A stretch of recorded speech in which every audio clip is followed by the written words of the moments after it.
आज जब शो के लिए मैंने इंटरनेट के रुख किया कि देखूं कि दुनिया में कैसे कैसे वाकयात हो चुके हैं, जहां पे 100 साल पुराना स्पेनिश फ्लू भी मौजूद है, उसी हिस्ट्री में अब कोविड-19 भी है, जहां पे हिरोशिमा और नागासाकी टाइप के खतरनाक वाकयात हैं।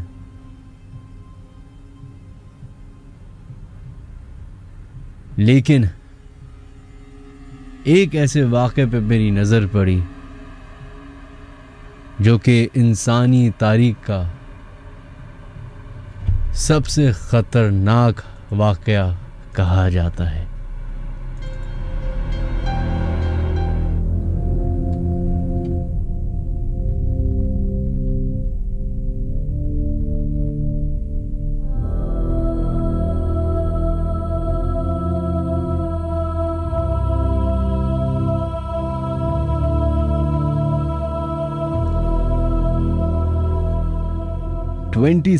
April 1986 का एक नॉर्मल दिन।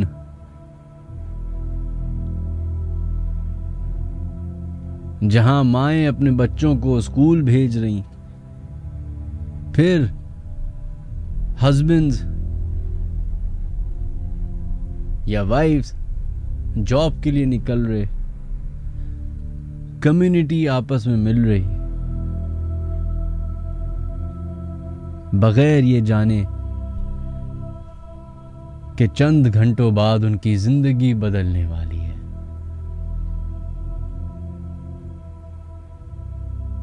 दुनिया इस डिजास्टर को इंसान की तारीख का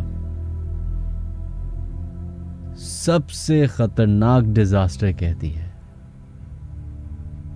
जिसे द चेरनोबिल डिजास्टर के नाम से जाना जाता है।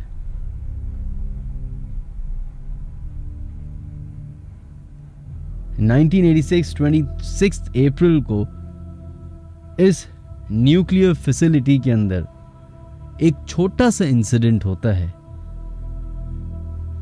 जिसकी वजह से पूरी दुनिया, ना कि सिर्फ यूक्रेन, पूरी दुनिया एक ऐसे पॉइंट पे आ जाती है, एक ऐसे स्टैंड स्टिल पे आ जाती है कि सबको अपना आने वाला जो सेकंड है उसका नहीं पता होता।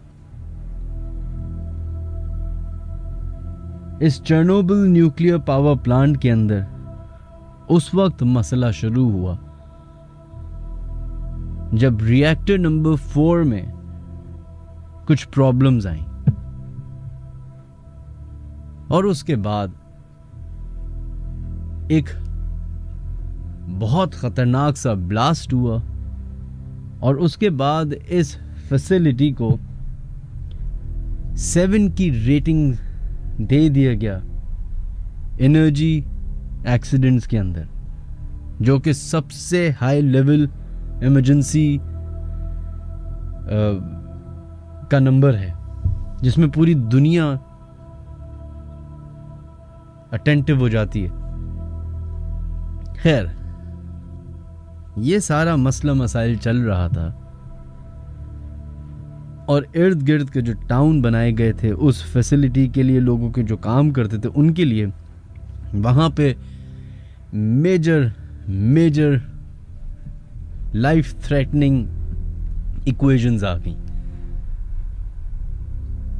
मिलिट्री आ गई, सारी रिसोर्सेज यूक्रेन की, यूएसएसआर की चेरनोबिल पे लग गई, पूरी दुनिया की नज़र चेरनोबिल पे लग गई, क्योंकि सबकी जान को खतरा हो गया था, वैसे ही जैसे आजकल हुआ हुआ है।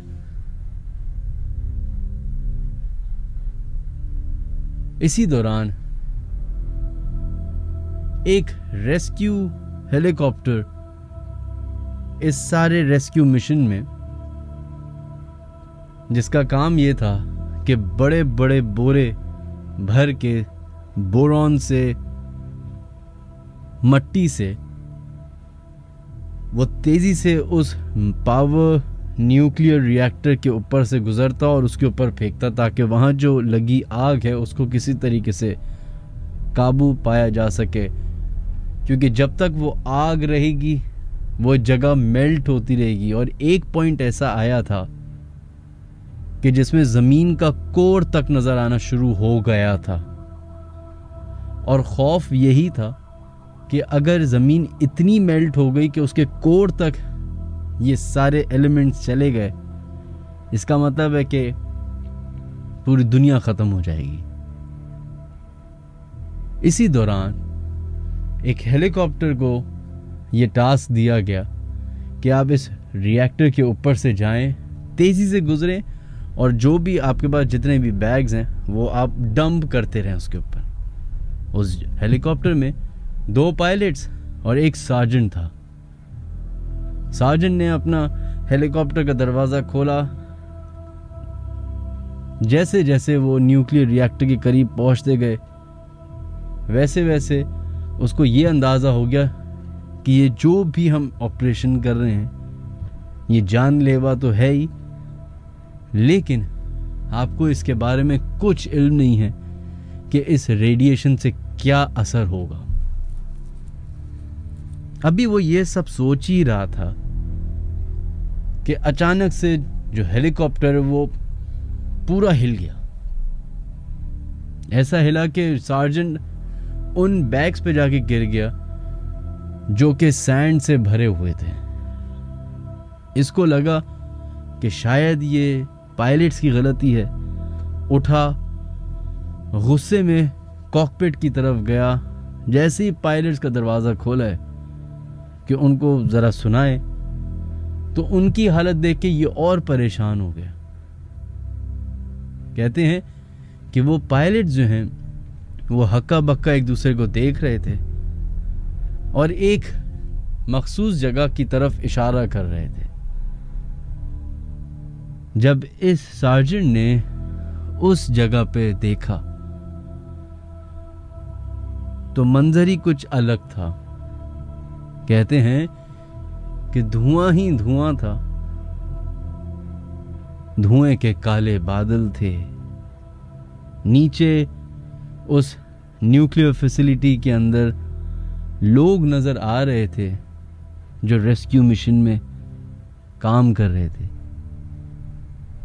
लेकिन एक अजीब व गरीब मखलूक दिखाई दे रही थी। ऐसी मखलूक जिसके 20 फुट से भी ज्यादा बड़े पर थे,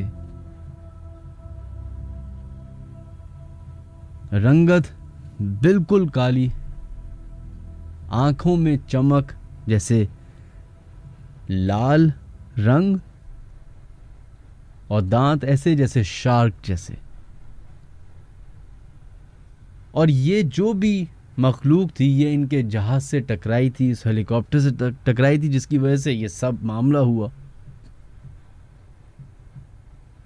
और देखते ही देखते उन काले बादलों में वो गायब हो गई। ये वाहिद शख्स नहीं था जिसने ये सब होते हुए देखा, लेकिन ये आखिरी शख्स जरूर था।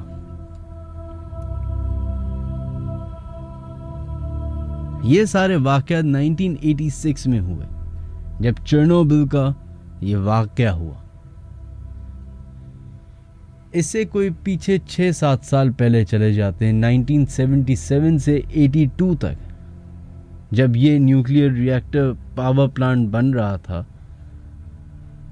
तो यहाँ पे काम करने वाले ये शिकायत करते थे कि जब भी हम इस पावर प्लांट से जॉब करके बाहर निकलते हैं तो हमें एक अजीब सा शैडोई फिगर नजर आता है।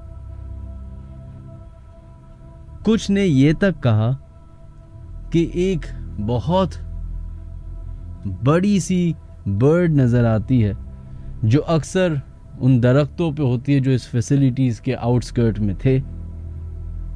यहाँ तक कि ये बात उस वक्त ज़्यादा प्रोमिनेंट हो गई जब उसी फैसिलिटी की एक खातून जो अपनी जॉब ख़त्म करके घर की तरफ जा ही रही थी, पार्किंग की तरफ जा रही थी, कि उनकी गाड़ी के ऊपर ये मखलूक पाई गई। और वो भागती हुई वापस सिक्योरिटी रूम में आई और वहाँ पे ये एक हवा बन गया और ये एक प्रोमिनेंट प्रॉब्लम साबित हो गई। लेकिन उसके बाद वहाँ की फैसिलिटीज़ के जो भी लोग थे उन्होंने इसको थोड़ा सा हश किया, छुपाया और आगे की तरफ काम करना शुरू कर दिया। उसके बाद एक नया मसला शुरू हुआ जब वहीं के काम करने वाले शदीद बीमार पड़ने लग गए। और बीमारियां ऐसी कि जो प्रिसाइसली उस दफ्तर में काम करता सिर्फ वही बीमार होता। यहां तक कि लोग अपनी जॉब पे लेट आना शुरू हो गए,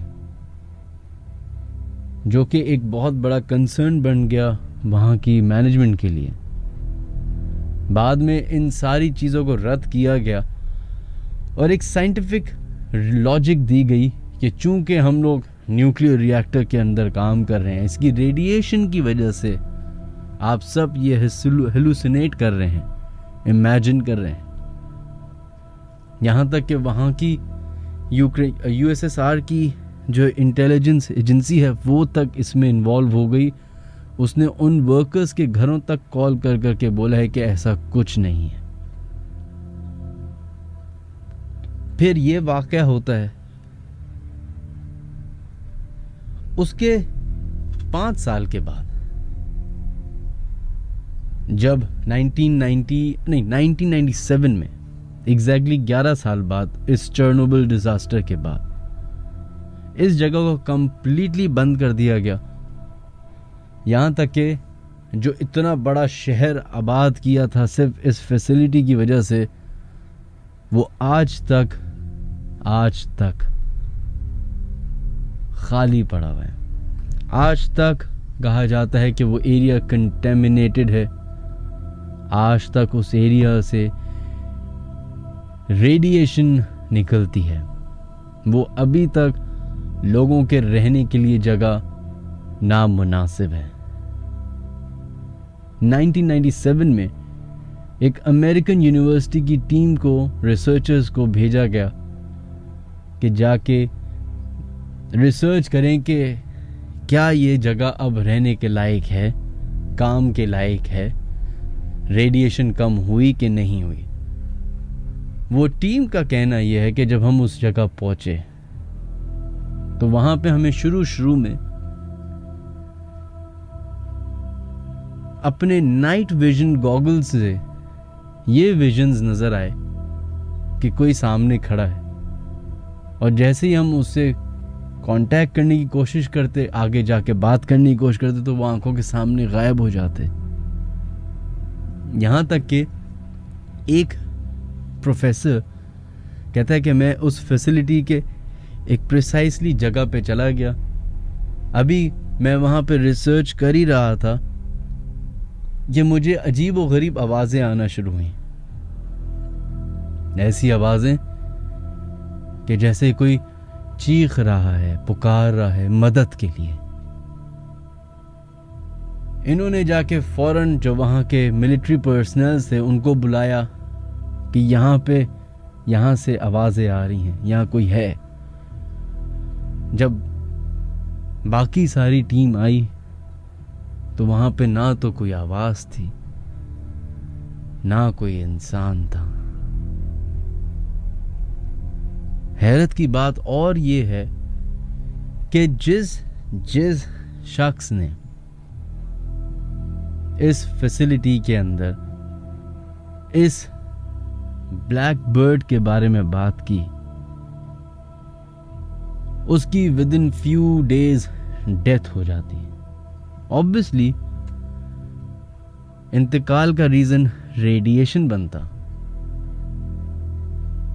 ये बात दुनिया के लिए उस वक्त थोड़ी सी प्रोमिनेंट मजीद हुई जब यही चीज अमेरिकन के साथ हुई, क्योंकि 1960s में अमेरिका के एक शहर में कुछ सिमिलर केस सुनाई दिया गया था, जहां तकरीबन 1 साल तक एक शहर में एक और मखलूक दिखाई दी गई थी जिसके तकरीबन जिसामत, शक्ल, हुलिया इस ब्लैक बर्ड टाइप का था।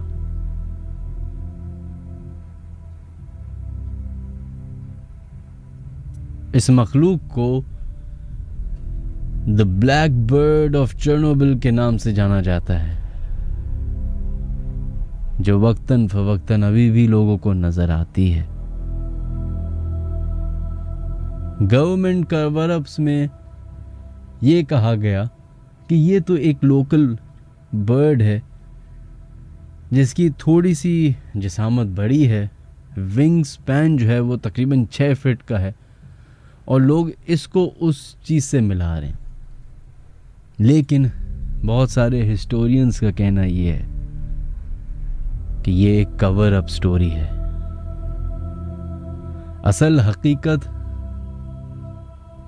उन लोगों के साथ दफन हो गई जो उस चेरनोबिल डिजास्टर में काम कर रहे थे।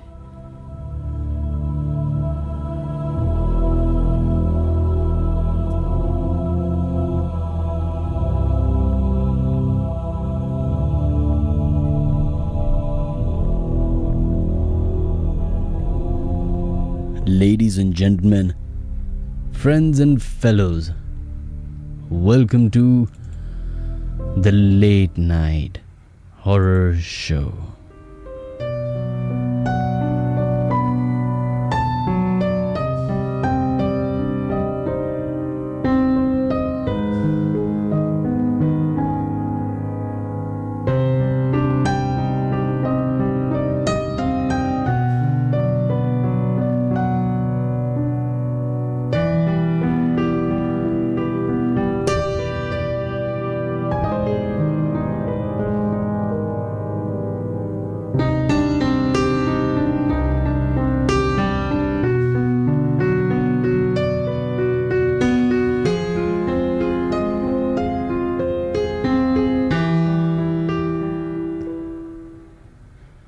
Alright folks, ladies and gentlemen, welcome to the Late Night Horror Show.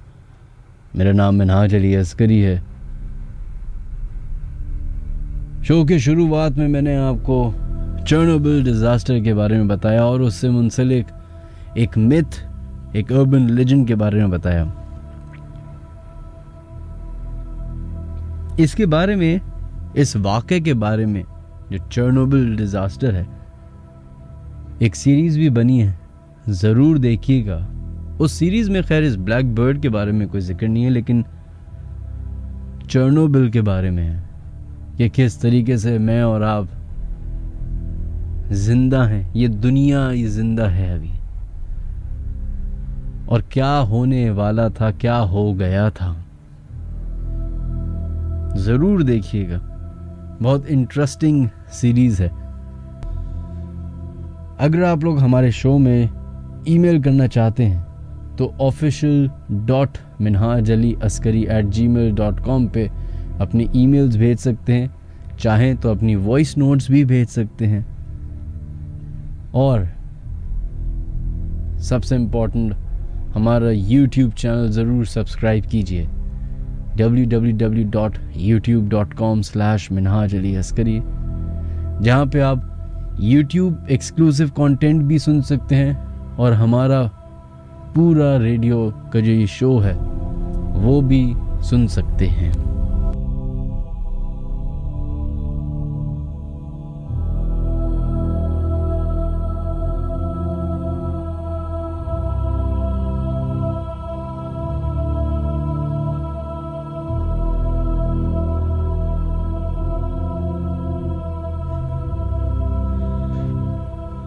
खैर जनाब, बढ़ते हैं अपने फर्स्ट ईमेल की तरफ। ये जो वाक़या मैं बताने जा रहा हूँ बिल्कुल हकीकत में मबनी है और मेरी आप बीती है। ये तकरीबन 11 साल पहले की बात है। मैं सऊदी अरब में एक अफगानी के साथ उसके कालीन और पर्दे की दुकान पर काम करता था। हमारी ड्यूटी असर के बाद से लेकर रात 11:30 बजे तक होती थी और हमारा काम का तरीका कुछ इस तरह था कि जो भी ग्राहक हमारे पास आता था, हम पहले उसके साथ उसके घर जाते थे, कमरे का साइज़ चेक करते थे मीटर के हिसाब से, फिर दुकान जाकर सामान ले आते थे। खैर हुआ कुछ यूं कि एक दिन हम रात को दुकान बंद करने ही वाले थे कि एक अरबी आ गया और कहने लगा कि कल मेरे यहाँ मेहमान आ रहे हैं, मेरा काम आज कर दें। तो हम राज़ी हो गए। अरबी ने कहा कि तुम मेरे साथ चलो, पहले नाप लेते हैं फिर कालीन ले के आना। वहाँ पर मेरे और भी साथी थे, पर अरबी ने मुझे इशारा किया, सो मैं अपनी गाड़ी में उसकी गाड़ी का पीछा कर रहा था। इस तरह हम शहर से तकरीबन 7 किलोमीटर बाहर आ गए। फिर वीराने में एक ही घर था और वो उस घर के सामने रुका। इस मर्तबा मुझे डर सा महसूस हुआ, इसलिए कि मैं पहले इस जगह आ चुका हूं और इस जगह ये इमारत नहीं देखी थी और ना ही थी। खैर वो गाड़ी से उतरा और पीछे मेरी तरफ नज़र दौड़ाई। जो ही उसने मेरी तरफ देखा, उसकी आंखें अंधेरे में चमक रही थीं। मैं उसके पीछे चला और वो ऊपरी मंजिल की तरफ बढ़ा। हम सीढ़ियों पर ही थे कि उसके मुंह से हंसने की थोड़ी सरगोशी सुनाई दी मुझे। इसके अलावा घर में कोई था भी नहीं, गुप्त अंधेरा था। हम ऊपर पहुंच गए तो उसने कहा कि यहाँ रुको, मैं लाइट जलाता हूँ, और वो उस कमरे में मुझे अकेला छोड़कर बाहर चला गया। धड़ाम से एकदम कमरे का दरवाजा बाहर से बंद हो गया। मैंने खोलना चाहा तो बाहर से लॉक था। मुझे बहुत डर लग रहा था। मैंने फौरन फोन निकाला और अपने ही शॉप के ओनर को फोन करना चाहा तो फोन भी खुद ब खुद बंद हो गया। इस दौरान मुझे कुछ सुनाई दिया और वो ऐसे था जैसे कोई छुरी तेज कर रहा हो। साथ में एक भयानक मुस्कुराने की आवाज आ रही थी। चंद सेकंड बाद ऐसा महसूस हुआ कोई दरवाजे की तरफ आ रहा है। मैं जल्दी दरवाजे के पीछे खड़ा हुआ और दरवाजे को सख्ती से पकड़ लिया। फिर एक जोरदार आवाज आई, जैसे कोई दरवाजा खोलना चाह रहा हो, लेकिन दूसरी तरफ से दरवाजा मैंने कस के पकड़ा हुआ था तो वो खुल ना पाया। साथ ही साथ मैं दुरूद इब्राहिमी और उसके बाद आयतुल कुर्सी का विर्द करने लगा, जिसकी वजह से शोर कुछ कम हुआ। फिर थोड़ी देर के बाद बिल्कुल खामोशी हो गई। अब थोड़ी देर के बाद मैंने दरवाजा धीरे से खोला और जल्दी से वहां से निकलने लगा। जो ही मैं सीढ़ियों के दरमियान पहुंचा, पीछे से कोई अजीब आवाजें निकालता मेरा पीछा कर रहा था, लेकिन मैं बाहर निकल आया घर से। जल्दी गाड़ी में बैठ गया, गाड़ी स्टार्ट की और आगे ही बढ़ने वाला था कि किसी ने आगे से वार किया छुरी से, पर मैं बच गया। फिर मैं पीछे देखे बगैर सीधा गाड़ी चलाता हुआ अपनी दुकान पर आ गया और सारा मामला अपने दुकानदारों को बताया, जिन्होंने मानने से इनकार कर दिया। हैरत की बात यह है कि जब दोबारा मैं उस जगह गया तो ना तो वहां वो मकान था ना ही कोई ऐसा शख्स जो वहाँ रह रहा हो।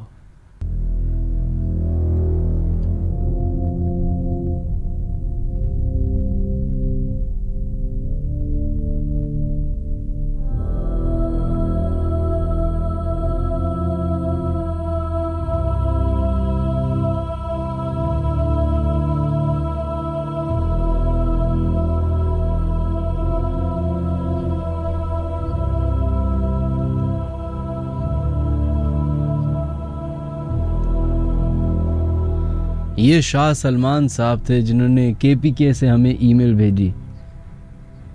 बहुत बहुत शुक्रिया जनाब आपका। बढ़ते हैं एक ईमेल की तरफ जो कि हमें कोमल ने भेजी है। वो कहती हैं कि मैं करंटली लाहौर में रहती हूँ, लेकिन ये वाक़या उस वक्त का है जब हम कराची में रिहाइश पजीर थे। घर पर असरात का होना या जिनों का बसेरा होना वगैरह, इन सब से मुझे पता नहीं था। ये लोगों का हर दूसरे बंद घर को आसिफ ज़दा करार दे देना झूठी कहानियां ही लगती थीं, और कुछ होती भी हैं। ये मेरा मानना था जब तक हमारे साथ कुछ हुआ नहीं। ये बात है 2007 से 2009 की, जब हमने घर शिफ्ट किया था। मौसमियात पे फ्लैट्स हैं क्राउन गार्डन के नाम से। उधर हमने 4 कमरों का अपार्टमेंट लिया जो कि ग्राउंड फ्लोर पर था। उस घर में कोई रह बस नहीं सका। अर्जेंट शिफ्ट करने की वजह से और सस्ते मिलने की वजह से हमारे वालिद साहब ने वो अपार्टमेंट ले लिया। खैर, वो घर इतना अजीब साबित हुआ कि अभी तक मैं वहां के ओनर को बुरा भला और उस घर को बुरा भला कहती हूँ। पहले कुछ दिन तो ठीक रहे, फिर वालिद साहब की तबीयत बहुत ख़राब रहने लगी। जॉब ख़त्म हो गई, बिल्कुल ही बिस्तर पर आ गए। हार्ट पेशेंट बन गए और डायबिटीज़ भी हो गई। यहाँ तक कि फाइनेंशियल इश्यूज इतने हो गए कि दवा ख़रीदने तक के पैसे ना रहे। कहते हैं ये सब चीज़ें सबसे पहले घर के सरबराह पे अटैक करती हैं। तो वो बहुत बीमार हो गए थे। मेरे बड़े बहन भाई इंटर या फर्स्ट ईयर ग्रेजुएशन के स्टूडेंट्स थे, तो उन्होंने फ़ौरन जॉब्स पकड़ी, ट्यूशन्स देखी तो ताकि अपने घर को सपोर्ट कर सकें। लेकिन वो इतनी नहीं थी। रात को खटपट की आवाज़ें आना किचन से, और जब लाइट जलाओ तो आपको यकीन नहीं आएगा कि इतने कॉकरोचों से भरा होता था वो किचन कि यकीन ना आए। हालांकि हम हमेशा किचन पूरे तरीके से साफ करके सोते थे। फिर एक रूम में सारी बहनें सोती थीं। इतवार का दिन था, सब सो रहे थे देर तक। वालिद साहब उठे तो सबसे पहले बहनों के कमरे में आए, दरवाज़ा खोला और उनकी चीख से हमारी आंखें खुल गईं। जैसे ही हमारी आंख खुली तो हमने देखा कि हमारे कमरे के कारपेट पे आग लगी हुई है, और वो आग तकरीबन इतनी लग चुकी थी कि अगर वालिद साहब ना आते तो पता नहीं हमारे साथ क्या हो जाता। जब आग बुझाई तो हम लॉजिकल रीजंस ढूंढना शुरू हो गए कि यह आग हो सकता है कि कॉयल की वजह से लगी हो, जो मच्छर मारने के लिए अक्सर लोग लगा देते। जिस पे एक बहन का कहना यह था कि रात को सबसे आखिर में मैं सोई थी, कमरे की लाइट भी मैंने बंद की थी और यहां तक कि कॉयल भी बुझा दिया था। अब्बू बर वक्त नहीं आते तो पता नहीं हमारे साथ क्या हो जाता। वो कहती हैं कि हमारे घर में सभी लोग पेट लवर्स हैं, तो मेरे वालिद साहब मेरे लिए एक सफ़ेद कलर की बिल्ली लेके आए जो बहुत ही खूबसूरत थी। लेकिन वही हुआ, थोड़े दिन के बाद उस बिल्ली को बीमारी लग गई, ऐसी बीमारी कि वो पैरालाइज हो गई। यहाँ तक कि उसके वो टाइम आ गया कि हमारी आंखों के सामने हमारे हाथों पर ही उसने दम तोड़ दिया।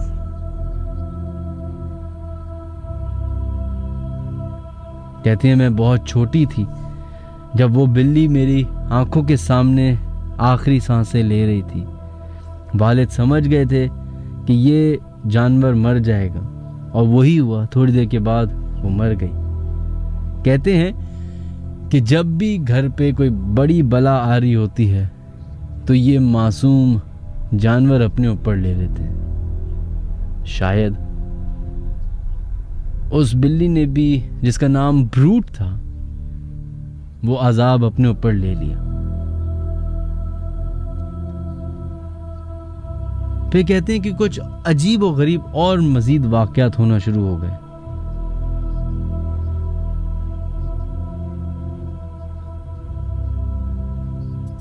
कहते हैं थोड़े अरसे के बाद मेरे वालिद साहब का इंतकाल हो गया। अब घर में सिर्फ औरतें ही औरतें। वालिद के इंतकाल के बाद हालात थमे नहीं बल्कि मजीद खराब होते गए। जैसे कि वालदा का जल जाना।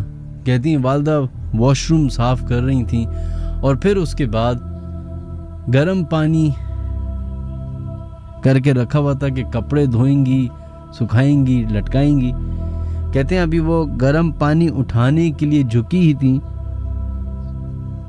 कहते हैं हमारी आंखों के सामने हम देख रहे हैं कि हमारी वालदा वो पानी उठाती हैं और अपने ही पैरों के ऊपर फेंक देती हैं। ऐसा महसूस होता है कि जैसे कोई और कंट्रोल कर रहा था मेरी वालदा को। किसी ने हाथ पकड़ के वो पानी इनके पैरों पे इन्हीं के हाथों जरिए फेंकवा दिया। उसके बाद एक दिन बड़ी बहन किचन में काम कर रही थी, बर्तन वगैरह धो के उसने सारी चीज़ें साफ सुथरी करके रखी और जैसे ही पलटी तो पैरों पे जो चाकू था, छुरी थी, वो जमीन पे ऐसे खड़ी हुई थी कि जिसके ऊपर इनका पैर रखा हुआ वो पैर कट गया। हैरत की बात यह थी कि ये वही छुरी थी जो अभी चंद सेकंड पहले उसने धो के साइड में रखी थी। अगर साइड में रखी थी तो वहां कैसे आ गई, और अगर खुद से भी रख दी थी तो ऐसे सीधी कैसे खड़ी थी।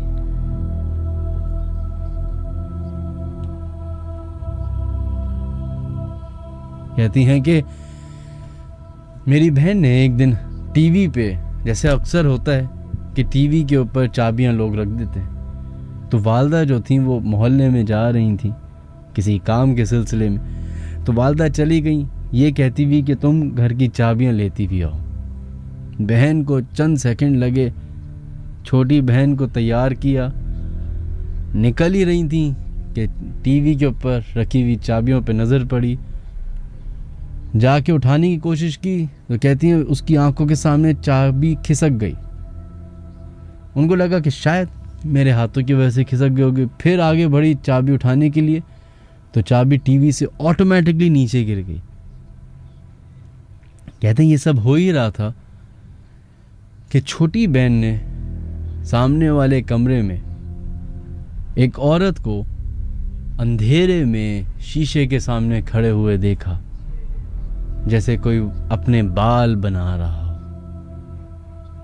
बहन, छोटी बहन ने बड़ी बहन को बताया, बड़ी बहन ने मुड़ के देखा तो उसने भी वही चीज देखी।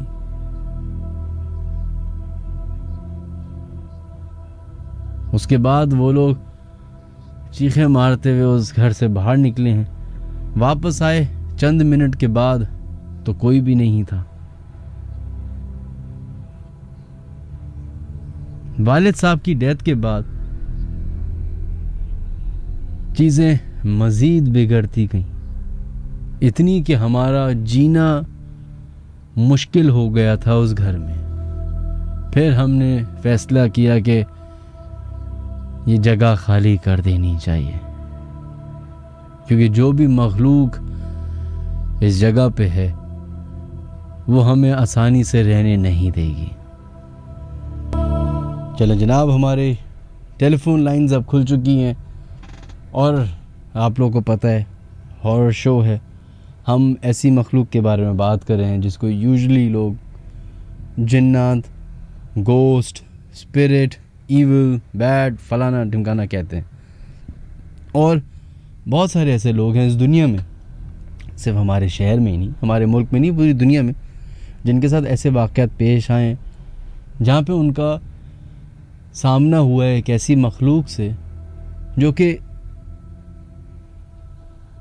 एक नई मखलूक है। खैर, बढ़ते हैं अपने फर्स्ट कॉलर की तरफ, देखते हैं लाइन पे कौन है मौजूद। हेलो, अस्सलाम वालेकुम मुनाज भाई। वालेकुम अस्सलाम जनाब, कौन है हमारे लाइन पे मौजूद? जी मुनाज भाई, अरसलान बात कर रहा हूँ कराची से। जी अरसलान, कैसे हैं आप?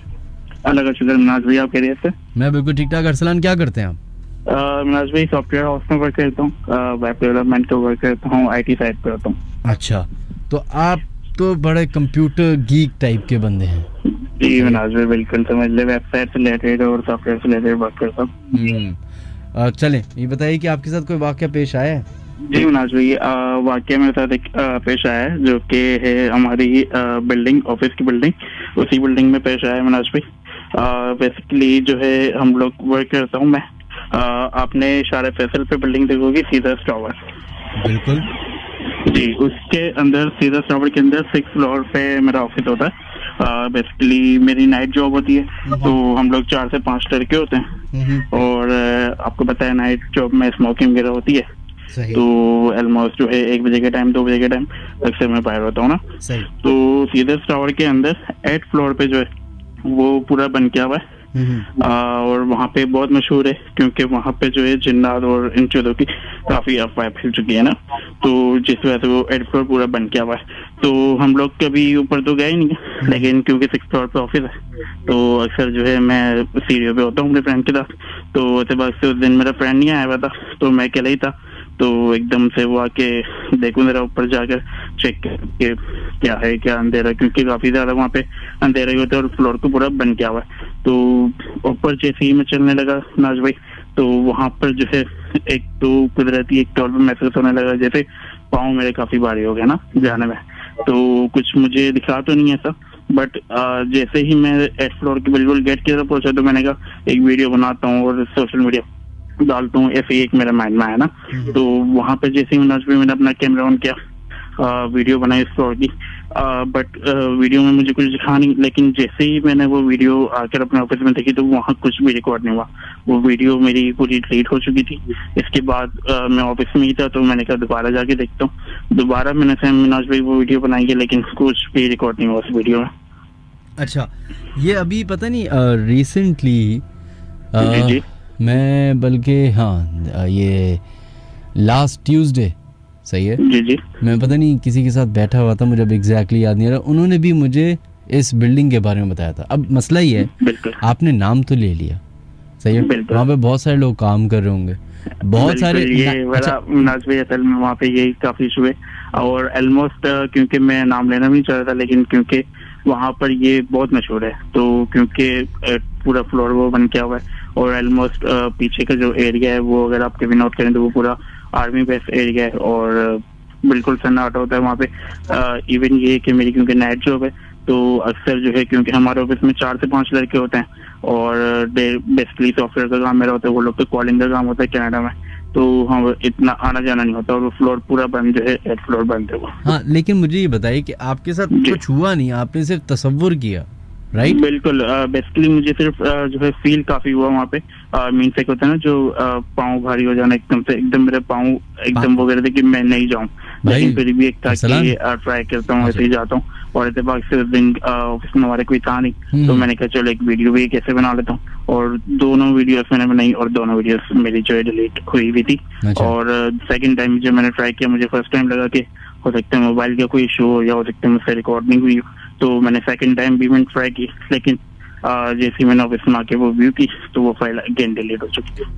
अच्छा अरसलान, वैसे एक ऐसी मैंने सोचा कि आपको बात क्लेरिफाई कर दूं, पाँव भारी होना ना जरा एक वियर्ड सा स्टेटमेंट है, राइट।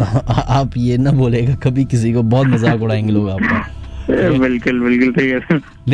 लेकिन ये बात मुझे भी पता चली थी अभी लास्ट वीक ही, और इससे पहले भी मुझे एक उसके बारे में पता है कि ऊपर उसके रिवॉल्विंग वो था, पहले रेस्टोरेंट था, बिल्कुल बिल्कुल, मुझे बहुत पसंद था, मैं जाता भी था अक्सर, लेकिन वो अचानक बंद हो गया।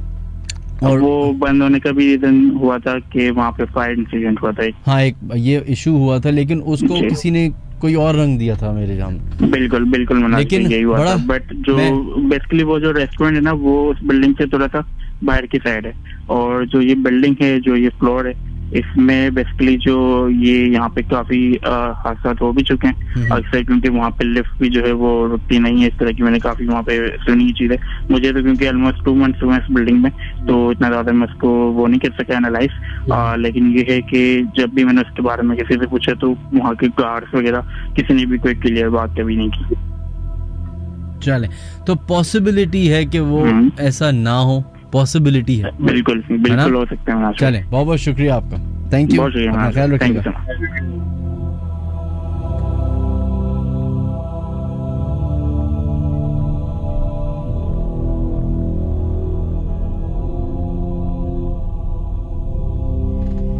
चलें जनाब, आप ये हमारे फर्स्ट कॉलर थे। आप सबसे रिक्वेस्ट है एक कि आप लोग जो ना पब्लिकली नाम ना लें जगहों का, क्योंकि एक ही कमरे में आप बैठे हुए होंगे फ़र्ज़ करें, और आप का विज़न आता है, आप देखते हैं किसी भूत को, चुड़ैल को, लेकिन आपके बराबर में बंदा बैठा हुआ, वो भी उसी जगह देख रहा होगा और उसको नज़र नहीं आ रहा होगा।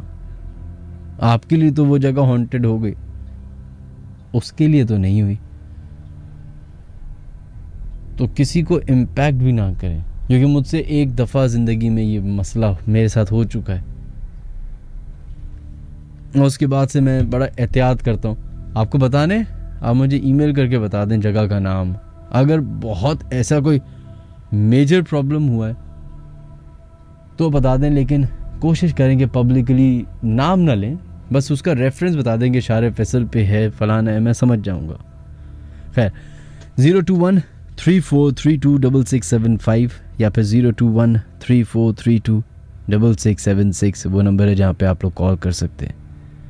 और अगर कभी आपके साथ कोई ऐसा इंसिडेंट पेश आया है जिसमें आपको लगा हो कि ओप्स, मेरा इंटरेक्शन किसी इंसान से नहीं बल्कि उस मखलूक से हुआ है जिसके बारे में जब से दुनिया बनी है तब से लेके आज तक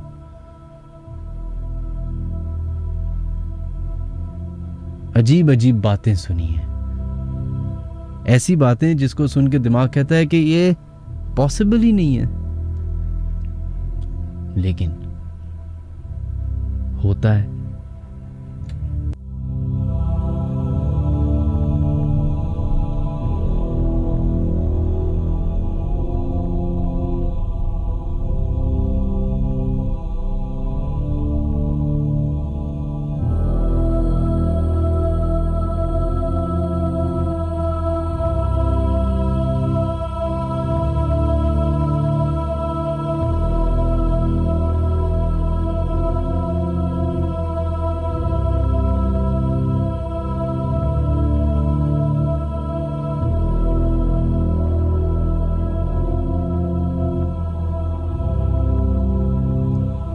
चलें जनाब, बढ़ते हैं अपने नेक्स्ट कॉलर की तरफ और देखते हैं लाइन पे कौन है मौजूद। हेलो जी, अस्सलाम वालेकुम। वालेकुम अस्सलाम जनाब, कौन है हमारे साथ लाइन पे मौजूद? सर मैं अब्दुल साद बात कर रहा हूँ कराची से। साद, कैसे हैं आप? अल्हम्दुलिल्लाह सर, आप सुनाइए। मैं बिल्कुल ठीक ठाक जी। बताइए साद, आपका इन बातों पे यकीन है या नहीं है? सर यहाँ तक यकीन की बात है, पहले तो नहीं था, लेकिन जब तक मेरा खुद पर इन चीजों से इंटरेक्शन नहीं हुआ तब तक तो नहीं था। अच्छा, सही है। तो बताइएगा क्या वाकया हुआ आपके साथ?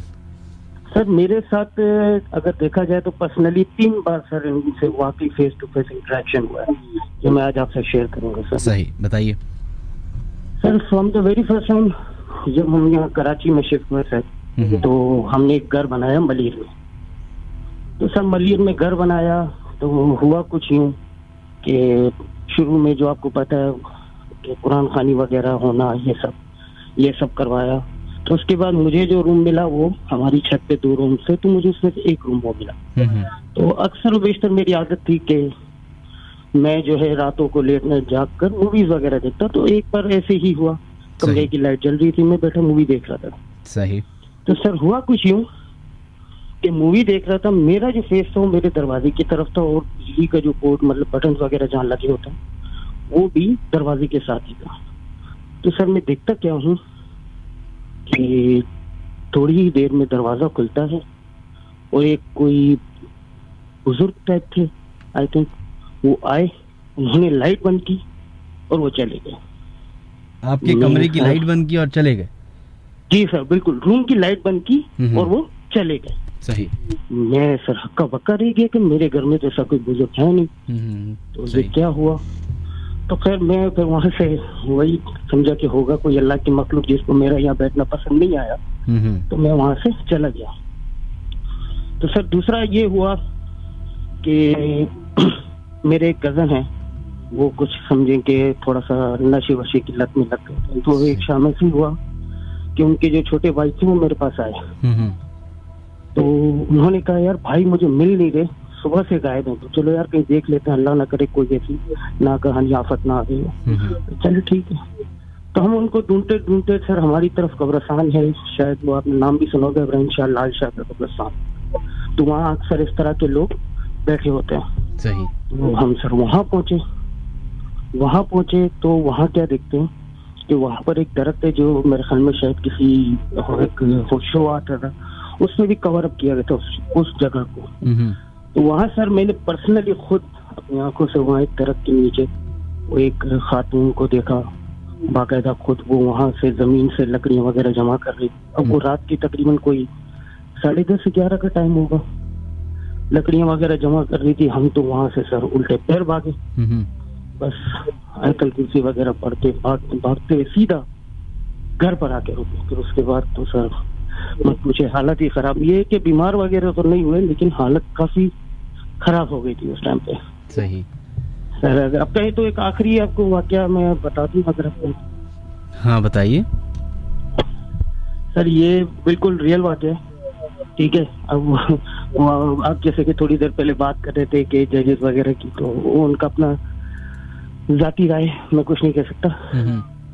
सर हुआ कुछ यूँ कि मेरा असल में जॉब का कुछ ऐसा है कि मैं कभी लेट नाइट भी वापस आता तो शायद आपने शायद एयरपोर्ट का कब्रिस्तान देखा होगा, शेर खामोशा के नाम से मशहूर है सर। तो सर हुआ कुछ यूँ कि मैं अपनी गाड़ी में वहां से वापस आ रहा था जॉब से, तो आपने जब एयरपोर्ट की कब्रिस्तान से आप जब आते हैं मलिर कैंट की तरफ, तो एक पेट्रोल पंप भी आता है सर आपके राइट हैंड साइड पे। सही। तो थोड़ा ही आगे जाके मैंने देखा कि एक कोई 30 से 35 साल की उम्र की खातून खड़ी हुई थी, माशाल्लाह अच्छी पढ़ी लिखी एजुकेटेड खातून लगती थी। उन्होंने स्कार्फ पहना हुआ था। तो मुझे तशवीश हुई कि ये इस वक्त यहाँ क्या कर रही है। तो मैं इनके पास रुका, मैंने उनसे कहा बाजी खैरियत है, आपको कोई हेल्प की जरूरत है? तो बाजी ने कहा नहीं, आप मुझे बस थोड़ा सा आगे मॉडल का जो मोड़ है मुझे यहाँ उतार दीजिए। तो मैंने कहा ठीक है बाजी बैठ जाए, मैं आपको आके उतार देता हूँ। सही। तो सर मैंने उनको बिठाया अपने साथ, मैंने उनसे पूछा भाई आप यहाँ पर इस टाइम?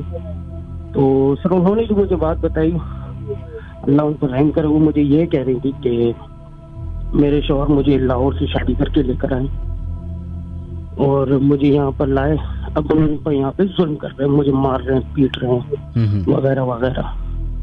तो ये बात चलती गई, तो उन्होंने मुझे कहा कि आगे आप यहाँ पे गाड़ी रोको। एक गली का कोना था, मैंने गाड़ी रोकी, वो उतर के गई। तो लिटरली यकीन करें, वो दरवाजा बंद करके जैसे ही थोड़ा आगे गई, मेरे उनके ऊपर दोबारा नजर पड़ी तो वो वहाँ मौजूद नहीं। हालांकि वो गली आप देखें तो ऐसी है कि अगर किसी घर में भी जाएंगे तो तकरीबन कोई 10 सेकंड का टाइम तो लगेगा, लेकिन वो सब तक वहां से जा चुकी है। ये मेरे साथ 3 छोटे वाकयात हुए थे, जिसके बाद मेरा यकीन इन चीजों पर पुख्ता हो गया था। अच्छा, अब मुझे बताइए साद कि जो सबसे पहला वाकया आपने बताया कि आपके कमरे में एक बुजुर्ग आए, उन्होंने लाइट बंद की और चले गए। जी। तो वो सिर्फ दरवाजा खुला कमरे का, जी, एक बुजुर्ग अंदर आए, उन्होंने लाइट बंद की, फिर वापस मुड़े, दरवाजा बंद किया और चले गए, ऐसा हुआ? दरवाजा बंद नहीं किया, वो ऐसे ही वापस चले गए। वैसे ही बस असल में उनका काम ये था कि लाइट बंद करना। वो शायद हो सकता है उनको मेरा वहाँ बैठना पसंद ना आया। और ये इसके बाद आपने उस जगह पे कितने साल तक रहे? अभी स्टिल वहीं पर ही रह रहे सर हम। और उसके बाद कभी नजर नहीं आया वो बुजुर्ग? ना सर, उसके बाद कभी भी नजर नहीं आया वो। अच्छा, और उसके बाद कभी कोई ऐसी प्रेजेंस भी किसी की फील नहीं हुई, कुछ नहीं हुआ? वो तो सर नॉर्मल सी बात है, उसको तो वो तो होती रहती है। उसके बाद मेरे वालदा को भी बाकायदा नजर आई, मेरी बहन जो माशाल्लाह शादियों के जा चुकी हैं, वो भी कहती हैं कि अक्सर वो बेशतर उनके साथ कैसे वाकयात हुए। जी सर। अच्छा, चलें, बहुत बहुत शुक्रिया साद आपका, अपना ख्याल रखिए। थैंक यू, अल्लाह हाफिज।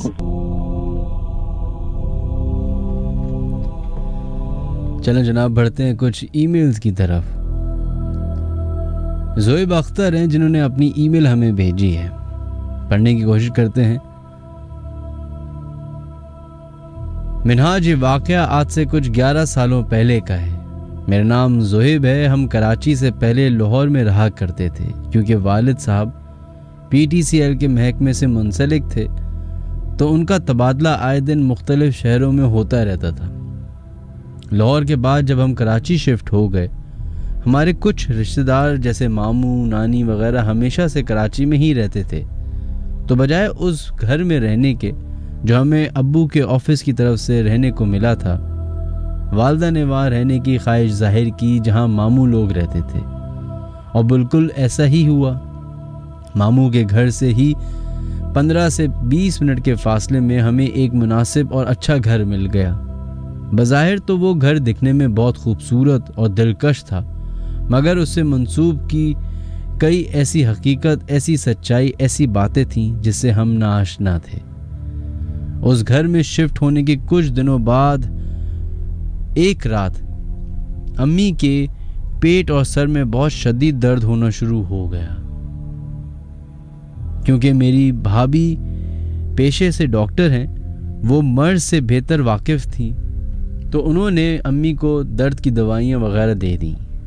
मेरे जो मामू हैं माशाल्लाह नमाजी परहेजगार इंसान हैं, जो दम वगैरह किया करते थे। नमाज बाद अक्सर घर के लोगों पर ही, जैसे कि मैंने बताया था, मामू घर से कुछ ही दूरी पर रहते थे। अम्मी ने भाई से कहा उन्हें बुला कर ले आओ ताकि वो दम भी कर दें और मेरी तबीयत मज़ीद बहाल हो जाए।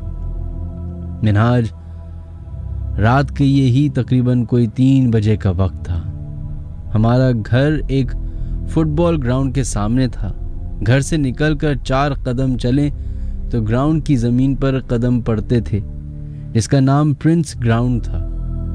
मामू के घर जाने के लिए उस पूरे ग्राउंड से होकर जाना पड़ता था। भाई मामू को लेने के लिए घर से रवाना हुए। जब घर से निकले तो दूर दूर तक कोई बंदा न बंदे की जात। कहते हैं उनके बामुश्किल 10 कदम चलने के बाद ही एक बच्चा जिसकी उम्र 14-15 साल होगी, जो दिखने में बहुत ही हसीन और जमील था, ऐसा खूबसूरत बच्चा उन्होंने अपने 23 साल जिंदगी में कभी नहीं देखा था। उन्होंने कहा उस बच्चे ने इन्हें पीछे से छू कर मुखातिब किया। जैसे ही उन्होंने बच्चे को देखा वो चौंक से गए, क्योंकि इतनी खामोशी में उन्हें ज़रा भी उसके आने की आहट सुनाई नहीं दी, जबकि उन्हें 10 कदम पहले तक दूर दूर तक कोई शख्स ना दिखा था। इर्द गिर्द के किसी घर के खुलने की आवाज़ भी नहीं आई, और वो बच्चा उनमें से किसी भी घर का नहीं था। खैर, जब भाई ने पूछा बच्चे से, बेटा आप कौन हो और इतनी रात यहाँ क्या कर रहे हो? वक्त रात के तकरीबन 3 बज रहे हैं। जवाब में उसने कहा, आप मुझे नहीं जानते मगर मैं आप लोगों को जानता हूँ, और मुझे आपके घर जो अंकल रहते हैं दाढ़ी वाले, जो कोने वाले कमरे में रहते हैं, उन्होंने भेजा है। आपकी मदद करने आया हूँ। जबकि तब हमारे घर किसी की दाढ़ी भी नहीं थी। ये कहने के फौरन बाद ही उसने 1947 से पहले की किसी जंग की बात शुरू कर दी कि आपने ये जंग देखी है, वहाँ उस जगह पर ये हुआ था, वहाँ उनकी लाश दफन है, वगैरह वगैरह। ये सब सुनना था कि उसी दौरान भाई ने अपने कदम मामूल से तेज कर लिए और बहुत घबरा गए कि एक बच्चा रात के इस पहर इतने आराम से घूम रहा है, जिसकी उम्र 14-15 साल है, और वो 1947 से भी पहले की जंग की बात कर रहा है।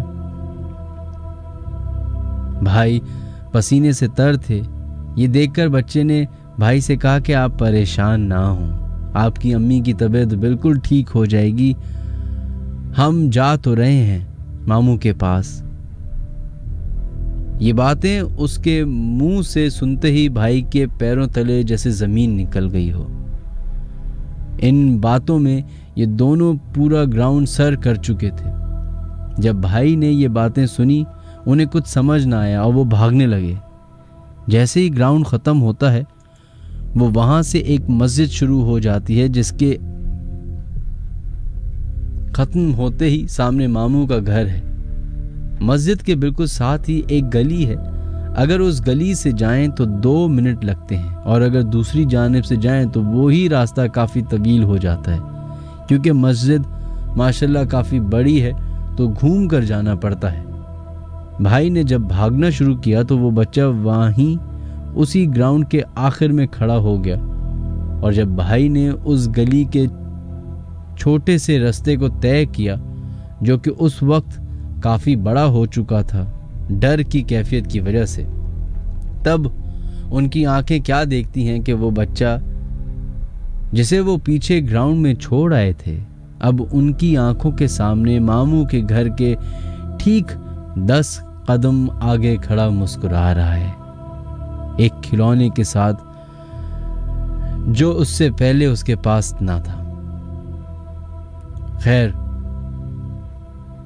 वो आयतों का विर्द करते करते जैसे तैसे मामू के घर दाखिल तो होते हैं और वो तमाम बातें उनको उनकी समातों के सुपुर्द कर देते हैं।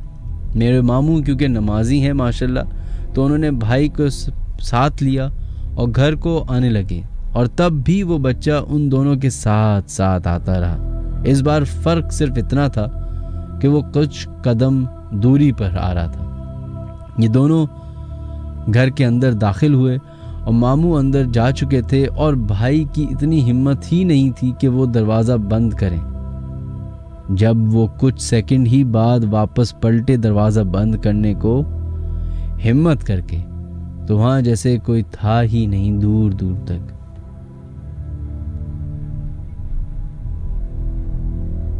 ये बातें कई दिनों तक उन्होंने किसी को ना बताई। कुछ दिन गुजरे और उस बच्चे की कही वो बात सच्ची होती नजर आना शुरू हो गई जो उसने एक कमरे में रहने वाले दाढ़ी वाले अंकल के बारे में कही थी। उस कमरे में एक बुजुर्ग रहते थे जिन्होंने अपनी मौजूदगी का एहसास दिलाना शुरू कर दिया था। कमरे की एक तरफ से बाकायदा एक ही वक्त में उनका रोज गुजरना होता था। उनकी परछाई घर के तमाम लोगों ने देखी हैं। अब तो कई साल हो गए हमने वो घर छोड़ दिया है। उन्होंने कभी परेशान नहीं किया, ना हमने उनको परेशान किया, मगर न जाने वो बच्चा कौन था, कोई नहीं जानता।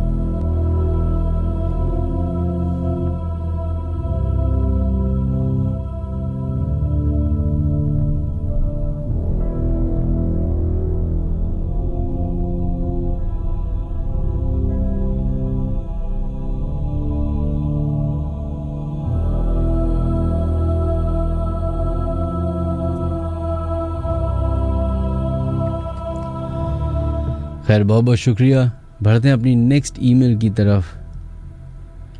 अस्सलाम वालेकुम मिनहाज, मेरा नाम बिलाल है और मैं इटली से ताल्लुक़ रखता हूँ। इटली में आपके साथ एक वाक़या शेयर करना चाहता हूँ जो नवंबर 2019 में पेश आया। इटली के शहर वेरोना में मैं रहता हूँ। एक दिन कुछ काम के सिलसिले में अप नॉर्थ बुल्जानो शहर में गया जो कि बिल्कुल पहाड़ी इलाका है। मैं तकरीबन दोपहर 12 बजे पहुंचा तो काम कुछ ज़्यादा था। काफ़ी टाइम लग गया, रात के 11 बज गए। मैंने वापसी का इरादा किया और घर के लिए रवाना हुआ। मिनाज, वो पहाड़ी इलाका था तो रास्ता मुझे याद नहीं रहा। मेरा मोबाइल भी ऑफ हो चुका था और रास्ता भटक गया। रात के तकरीबन 12 बज चुके थे और मैं एक सुनसान रोड पे अकेले गाड़ी चला रहा था। दूर दूर तक ना कोई गाड़ी, ना कोई बंदा, ना बंदे की ज़ात। सर्दियों का मौसम अलग और पहाड़ी इलाका। मैंने एक जगह सड़क के किनारे एक आदमी को देखा जिसकी सख्त सर्दी में सिर्फ टी शर्ट पहनी हुई थी। मैंने उसके पास गाड़ी को रोका और पूछा, यहाँ से वेरोना कौन सा रास्ता जाता है? तो मिन्हाज, उसने कोई जवाब न दिया। वो बिल्कुल खामोश बस मुझे देखे जा रहा था। मैंने एक और बार पूछा तो उसने मुझे एक अजीब सवाल किया। वो बोला, आपके अब्बू का नाम हक नवाज है, आप वेरोना में इस जगह रहते हो और आपकी फैमिली में आपको 3 बहनें हैं और 2 भाई, जिनके नाम उसने वही बताए जो उनके नाम थे। और उसने ये भी बोला कि आप पाकिस्तान में इस्लामाबाद इस जगह रहते हो। मैं बस सुनता रहा और उसको देखता रहा। फिर मैंने पूछा कि ये सब आपको कैसे पता? वो चंद सेकंड चुप रहा और बोला, मेरा एक दोस्त है जो कि इंसानी मखलूक से नहीं जिन्नात की मखलूक में से है। ये सब वो मुझे बताता रहा और मैं आपसे पूछता रहा। ये सुनकर मुझे सख्त सर्दी में पसीना आने लगा मिन्हाज। मैंने उसी वक्त वहां से गाड़ी निकाल ली, एक बार फिर स्टॉप किया और वहां से मोबाइल चार्ज किया और नेविगेशन लगाकर घर पहुंचा। मैं पूरी रात नहीं सो पाया। मुझे आज तक ये बात समझ नहीं आई कि इटली जैसे मुल्क में, वेरोना टाइप के शहर में, ऐसा कौन सा शख्स था वो जिसको मेरी पूरी हिस्ट्री मालूम थी। वो तमाम लोग जो YouTube पे हमारा प्रोग्राम सुन रहे होंगे, आप तमाम लोग का भी बहुत बहुत शुक्रिया। Thank you so much for your support. Recently 1 महीने पहले एक हमारे दोस्त हैं, उनका सक्कर जाना हुआ। कराची से सक्कर तकरीबन 5-6 घंटे लगते हैं गाड़ी में। तो कहते हैं कि हम हाईवे की तरफ थे और वो अकेले ही थे।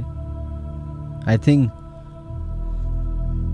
किसी बिजनेस के चक्कर में जा रहे थे। तो उन्होंने डिसाइड किया कि मैं 4 बजे, सुबह के 4 बजे सफ़र शुरू करूंगा ताकि मैं आराम से 9-10 बजे पहुंच जाऊं।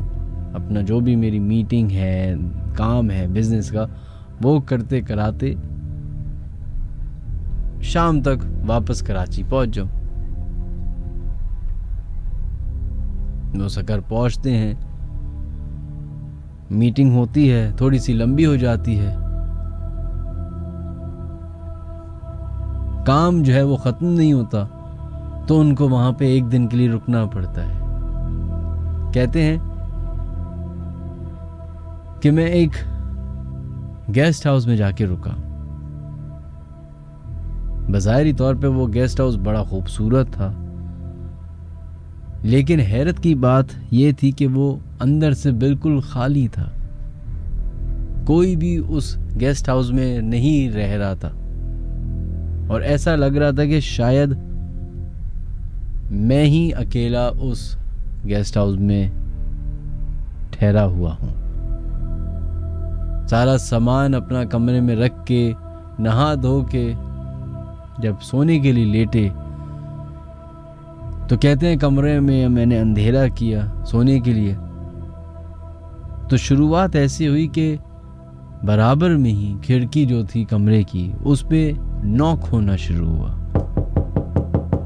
मुझे लगा कि हो सकता है कोई बाहर से गुजर रहा है, जैसे अमूमन लोगों के साथ होता है। फिर कहते हैं कि मुझे ऐसा महसूस हुआ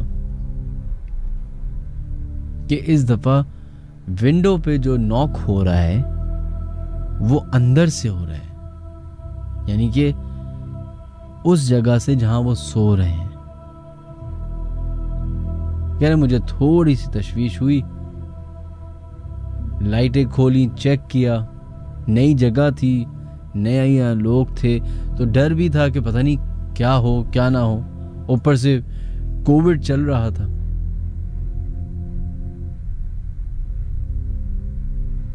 कहते हैं कि ठीक रात 2 बजे के बाद वो होना शुरू हुआ जो मैंने तसव्वुर भी नहीं किया था। साइड टेबल पे रखा हुआ ग्लास जो कि पानी से भरा हुआ था, कहते हैं मुझे नींद नहीं आ रही थी, अपने मोबाइल पे स्क्रॉलिंग कर रहा था, तो मैंने देखा कि मेरा जो ग्लास के अंदर पानी है वो हिल रहा है। ऐसा लग रहा है कि कोई उसको बार बार उसके अंदर उंगली डाल रहा है और वो उसमें एक रिपल्स बन रहे हैं। फिर थोड़ी देर के बाद उसी साइड टेबल से किसी के नाखून स्क्रैच करने की आवाज़ आना शुरू हो गई, जैसे कोई अपने बड़े बड़े नाखून उस साइड टेबल पे रख कर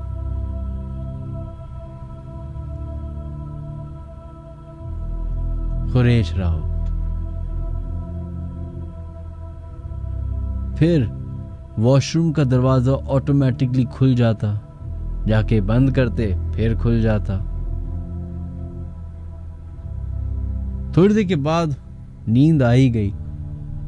आंख उस वक्त खुली जब कहते हैं कि मुझे लगा सोते में कि मैं हवा में हूं। ऐसा अक्सर आप सब के साथ हुआ होगा, सोते में आपको लगता है कि आप हवा में और आप गिर रहे हैं, और फिर आपकी आंख खुलती है, आपको लगता है आप अभी गिरे हैं। कहते हैं मुझे भी ऐसे ही लग रहा था कि मैं हवा में हूं, मैं गिरने वाला हूं और अभी कोई बहुत ऊंचाई से गिरने वाला हूं। और कहते हैं कि मेरी आंख खुली है।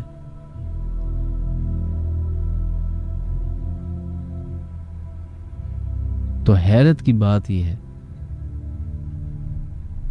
कि वो अपने बिस्तर से थोड़े से हवा में उठे हुए थे। कहते हैं मैंने ऐसा नहीं कि जैसे ही मैंने आंख खोली और मैं गिरा हूं, नहीं, कहते हैं मैंने आंख खोली है, उसके 1-1.5 मिनट के बाद मुझे प्रॉपर फील हुआ है कि मैं जाके बिस्तर पे लगा हूं। आंख खोली है, देखा है मैंने चारों तरफ, तो जो मेरा सामान था जो सूटकेस में था वो सारा सूटकेस से बाहर निकला हुआ और पूरा सामान कमरे में फैला हुआ। कहते हैं मैंने ना राइट देखा ना लेफ्ट, दरवाज़ा खोला और कमरे से बाहर भाग गया। उसके बाद जो भी वहाँ के करता धरता लोग थे उन्होंने वो सारा सामान जमा किया और जैसे तैसे करके मैंने गाड़ी में ही अपना जो है रात का थोड़ा बहुत टाइम गुजारा और फिर सुबह होते ही अपना काम वाम कंप्लीट करके मैं वापस कराची पहुंचा। कहते हैं मुझे नहीं मालूम कि उस दिन उस कमरे में मेरे अलावा क्या था, लेकिन कहते हैं जो भी चीज़ थी वो इतनी डरावनी थी, इतनी खौफनाक थी कि मुझे वहाँ कमरे में रहते हुए ऐसा फील हो रहा था कि जो भी चीज़ है वो शदीद गुस्से में है।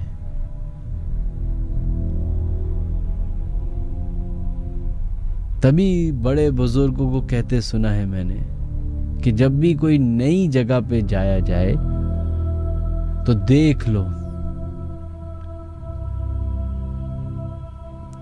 कहीं ऐसा ना हो कि नई जगह आपके लिए बड़ी कोई खतरनाक साबित हो।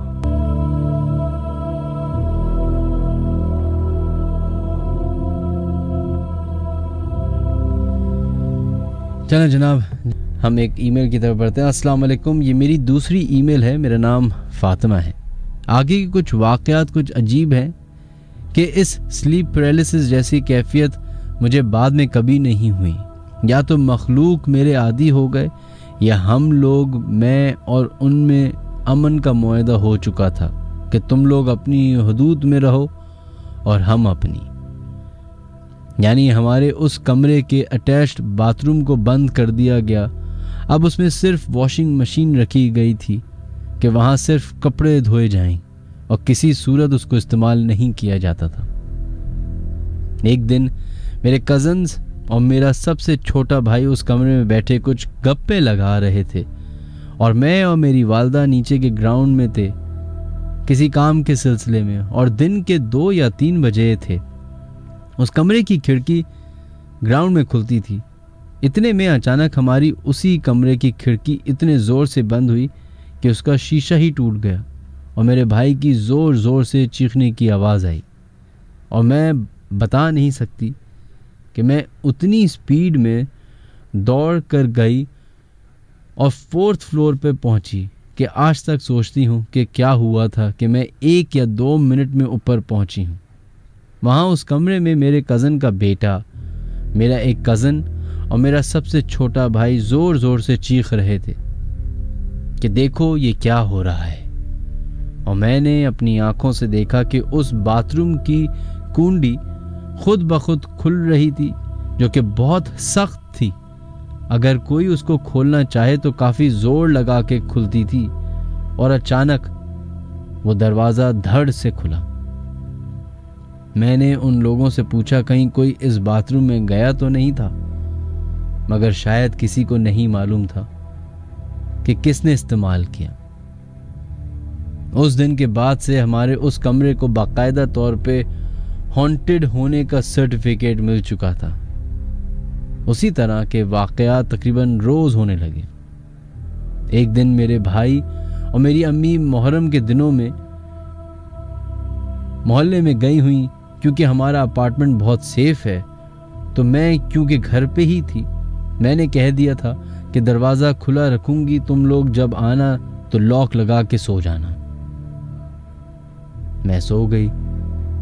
तकरीबन रात के 3 या 4 बजे आंख खुली तो बाहर कमरे से निकल के देखा कि मेरे तीनों भाई अपने कमरों में, जो मेरे कमरे के बराबर में ही था, बेखबर सो रहे हैं और दरवाज़ा भी लॉक नहीं किया। मैंने सोचा थक कर आए होंगे, सो गए होंगे, अब मैं दरवाज़ा लॉक कर देती हूँ। लॉक करके वापस सो गई। 1 या आधा घंटे बाद घर की घंटी बजी। मैं हड़बड़ा के उठी कि कौन है, तो देखा दरवाजे पे वालदा और भाई सब खड़े हैं और पूछने लगे कि आप ही तुमने तो कहा था कि दरवाज़ा खुला रखोगी, तुम लोग आ जाना तो हम लॉक कर देंगे, क्यों क्या हुआ? तो मैंने बताया कि मैंने तो तुम तीनों को अपने कमरे में सोता देखा, दरवाज़ा लॉक किया था। उन लोगों को बड़ी हैरत हुई कि फिर से शुरू हो गई कार्रवाइयां। फिर एक दिन मेरा सबसे छोटा भाई मेरे कमरे के सामने जो टीवी लाउंज था, वहां हमारे तख्त पे सो रहा था। रात को उसकी अचानक आंख खुली तो उसने अपने ऊपर खुद अपनी ही शक्ल के आदमी को देखा जो हवा में था, और उसी वक्त वो भी वही सफेद टी शर्ट पहना हुआ था जो मेरा भाई पहनकर सोया हुआ था। मेरे भाई का नाम लेके पूछा, और भाई खैरियत से हो? ये देखना था। मेरे भाई ने तख्त से छलांग लगाई और अम्मी के पास गया और पूरे घर को उठा दिया कि मेरे ऊपर मेरी ही शक्ल का शख्स हवा में था और मेरा नाम ले रहा था। ये सच है कि कभी हमजात और कभी आपके साथ रहने वाले जिन्नात आप ही की शक्ल में ज़ाहिर हो सकते हैं। आप समझेंगे कि आपके ही घर का है वो कोई फ़र्द है, मगर वो आपको तंग करने के लिए, अपनी मौजूदगी का इजहार करने के लिए ये हरकतें करते हैं। जैसे एक दिन शादी में जाने के लिए हमारे सब घर वाले अपार्टमेंट में नीचे उतर गए। मैं क्योंकि अपनी बेटी जो 2 साल की थी उसको तैयार करके उतर ही रही थी कि घर को भी लॉक कर दूं। जब टैक्सी आ जाएगी, मुझे नहीं मालूम था कि हमारे घर से कितने अफराद उतर के जा चुके हैं। बस ये पता था कि मेरे साथ छोटी बेटी घर पे ही है। मैंने सारे घर की लाइट बंद की और सेंटर के कमरे की खुली छोड़ दी। अपने उसी कमरे से गुजरते हुए मैंने देखा कि एक औरत कमरे में अंधेरे में खड़ी शीशे के सामने मुस्कुरा रही है। मैं समझी मेरा भाई है। उसको मैंने कहा, अरे अभी तक तुम्हारी कंघियां ख़त्म नहीं हो रही, तुम तो टैक्सी लाने का कहा था ना। इतने में नीचे से ही उसी भाई की आवाज़ जोरदार आई। मैंने किचन की खिड़की से देखा तो मेरा भाई नीचे से आवाज़ें दे रहा था कि जल्दी आ जाएं, टैक्सी आ गई है। और उस वक्त मेरी बेटी मेरे साथ थी। मुझे अच्छे तरीके से याद है कि मैंने उस कमरे में एक औरत को देखा था।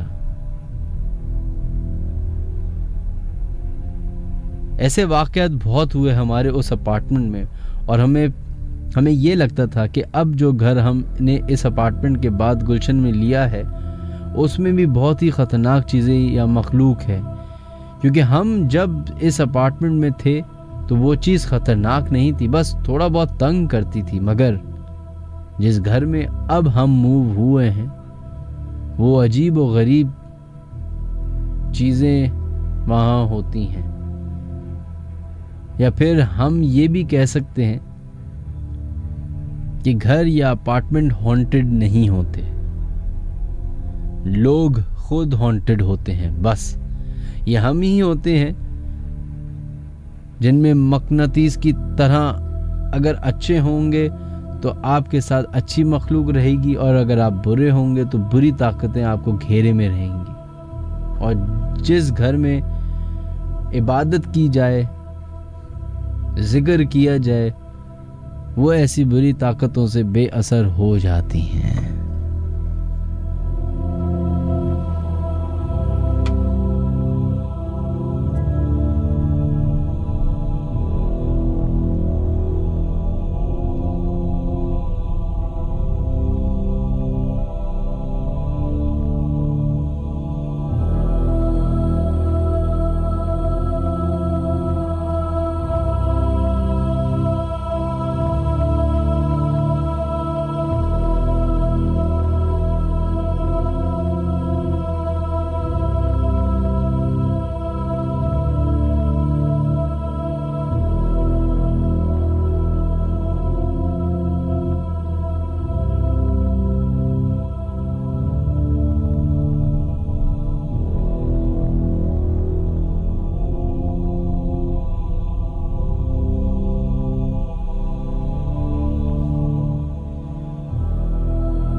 बहुत बहुत शुक्रिया आप तमाम लोगों का जिन्होंने अपनी ईमेल्स हमें भेजी, जिन्होंने कॉल्स की।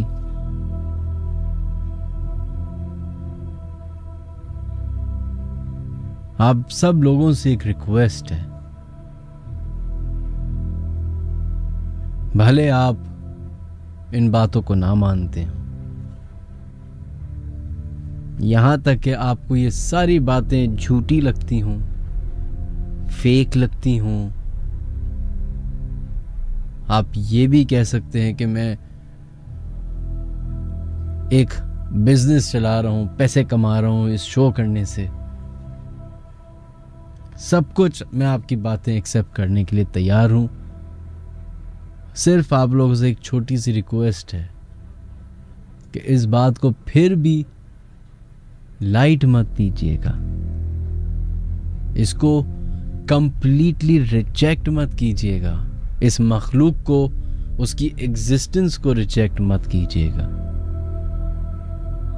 लोगों के वाकयात झूठे हो सकते हैं, मेरी बातें झूठी हो सकती हैं, लेकिन इनकी एग्जिस्टेंस झूठी नहीं हो सकती। साइंस जितनी भी तरक्की कर ले,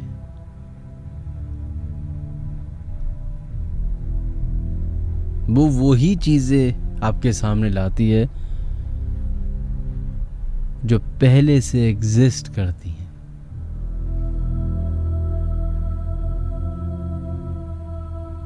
वो उसी को डिस्कवर करती हैं, री इन्वेंट करती है।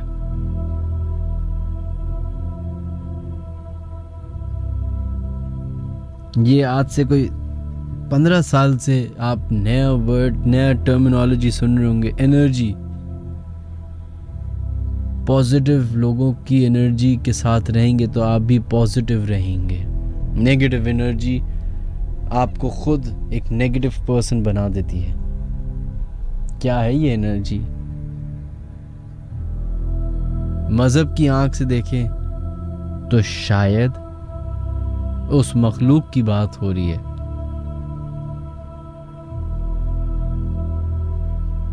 ये मेरा ज़ाविया है।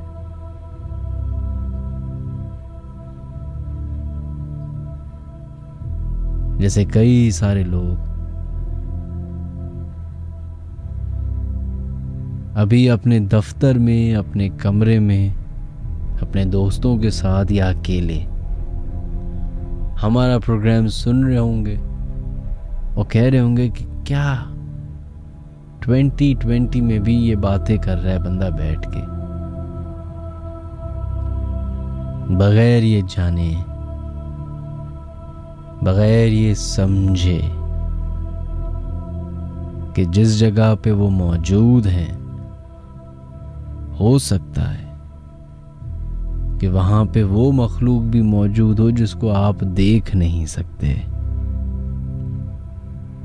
जिसके बारे में हम अपने शो में डिस्कस कर रहे हैं।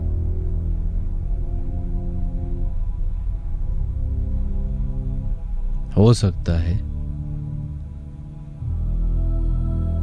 कि बिस्तर के नीचे उस खिड़की की तरफ जहां आपकी अभी नजर जा रही है, वहां तो आपको कुछ नजर नहीं आ रहा,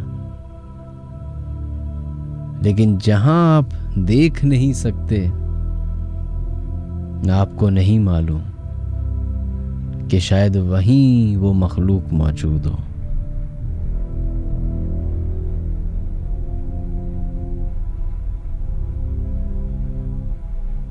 अपना बहुत ज्यादा ख्याल रखिएगा।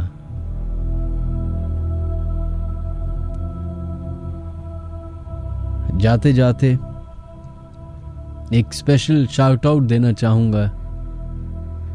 पाकिस्तान का एक बहुत बड़ा यूट्यूबर है